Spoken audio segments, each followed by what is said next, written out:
Ever feel like research proposals are a bit like, I don't know, a beauty pageant? It's not just about the idea, it's who's presenting it. Hmm. I kind of see what you mean. Like, a lot rides on the team. Reviewers want to know there's substance behind the flash. Exactly. So today, let's ditch the sashes and tiaras and talk about building a research dream team, the kind that makes reviewers say, these folks are the real deal. Right. And it's like assembling, your A team, each person bringing their A game to the table. Okay, I love that, the A-team analogy. So first impressions matter, right? What's the first thing that jumps out at reviewers when they're looking at a proposal? Credibility. Hands down. You got to showcase that expertise right up front.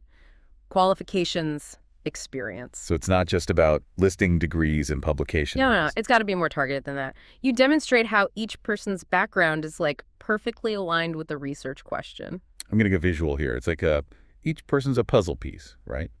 And they fit together to make the whole picture. Perfect analogy. If your proposal's on, say, a new cancer treatment, you'd want to highlight the oncologists, the biostatisticians, maybe even patient advocates. Each one's critical. Makes total sense. So we've assembled our all-stars. But even with the best players, you need a game plan, yeah. Absolutely. You can't just have a bunch of brilliant minds. You got to show how they'll work together effectively. So you got to define roles and responsibilities. Okay, that makes sense. Yeah. But how detailed do we get in a proposal? Like, do we micromanage every task? You want that sweet spot. Not micromanaging, but demonstrating you've thought about the workflow, who's collecting data, who's analyzing it, who's watching the budget. It's like a well-rehearsed dance. Everyone knows their steps. Precisely. It shows reviewers this isn't just a random group, it's a cohesive unit. Yeah. And that builds confidence. Okay, we've got the expertise, we've got the structure. What else elevates a proposal from good to, like, great? This is where the magic happens. Strategic collaborations. Ooh, tell me more. So, today's research, it often needs you to reach beyond your core team. You partner with other institutions' experts. Bringing something unique to the table, something you couldn't do solo. Exactly. Need cutting-edge tech, a specific patient population. Partnering with another university, a research institute, it can be a game changer. So you're not just tackling the problem, you're bringing in the heavy hitters to make a real impact. Exactly. That's what sets a proposal apart, that collaborative spirit.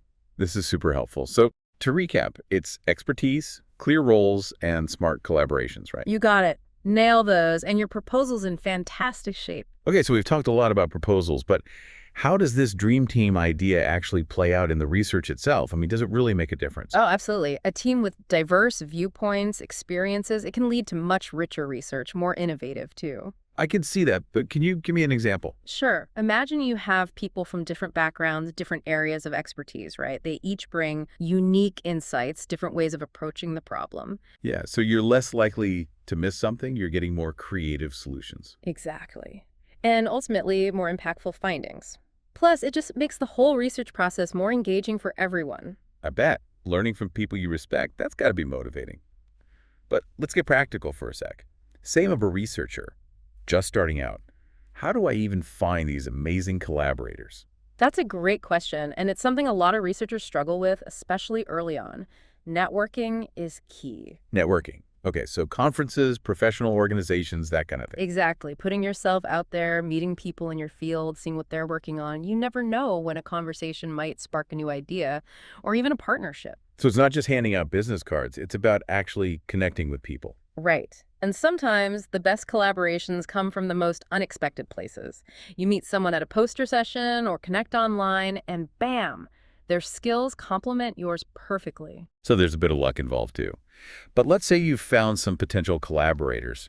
How do you approach them? Just cold email and say, hey, want to team up? Haha. Well, enthusiasm's great, but maybe a little more finesse. Start by showing genuine interest in their work. Mention a paper you found insightful, something specific. Show them you've done your homework. You're not just spamming everyone. Exactly. It's about respect, Yeah. Once you've made that connection, then you introduce yourself, your own research, highlight any common ground. And then maybe suggest a casual meeting to explore things further. Exactly. I like to think of it as a research coffee date. Low pressure, just a brainstorm, see if there's that spark. Okay, that makes sense. Yeah. So you found your team, made the connection. Now what? How do you make sure it actually works? Communication.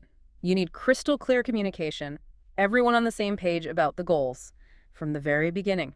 Open communication is key. So regular meetings, shared documents, that sort of thing. Yes, all crucial.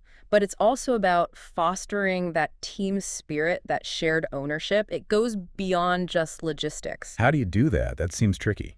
It starts with respect, genuinely appreciating everyone's contributions, listening to each other, valuing different perspectives. So it's the right expertise and the right attitude, being collaborative, willing to compromise. Absolutely, because research, it's rarely smooth sailing. There'll be bumps in the road, setbacks, and that's when a strong team makes all the difference. Knowing you've got people you can count on, who celebrate the wins with you, but also have your back when things get tough. It really does sound like it's about more than just credentials. It's about creating that environment, that dynamic Yeah. where everyone can do their best work. Absolutely. It's a culture of collaboration where everyone feels comfortable sharing their ideas, challenging assumptions. And that's going to lead to better research, right? More Mhm. impactful. Oh, without a doubt. When a team's really clicking, ideas are flowing, they're supporting each other, that's when you get those amazing breakthroughs. The whole is greater than the sum of its parts, as they say. So before we wrap up, I'm curious about leadership in all this. What makes a great research team leader? That's a good one. I think a great leader inspires their team, motivates them, but also provides that clear direction, that structure. So big picture thinking, but with an eye on the details. And of course, building that trust within the team. You got it. A great leader builds a team that not only works well together, but actually enjoys it. And that makes the research itself more rewarding for everyone. That's a fantastic point. It's not just about checking boxes, it's about finding the right people, making those roles clear, and building that collaborative spirit. Well said. It's about making sure everyone feels valued, respected, and that they can bring their own unique talents to the table. That's when the real magic happens. This has been so insightful. We've covered a lot of ground today, from highlighting expertise to those strategic partnerships, and of course, communication and leadership. Couldn't agree more. Hopefully it's helpful for researchers no matter where they are in their careers. And for anyone listening, remember, building that dream team, it's totally doable. Find those talented people, clarify their roles, build those collaborations, and create that culture where everyone can thrive. Do that, and you'll be well on your way to making a real difference. Thanks for joining us.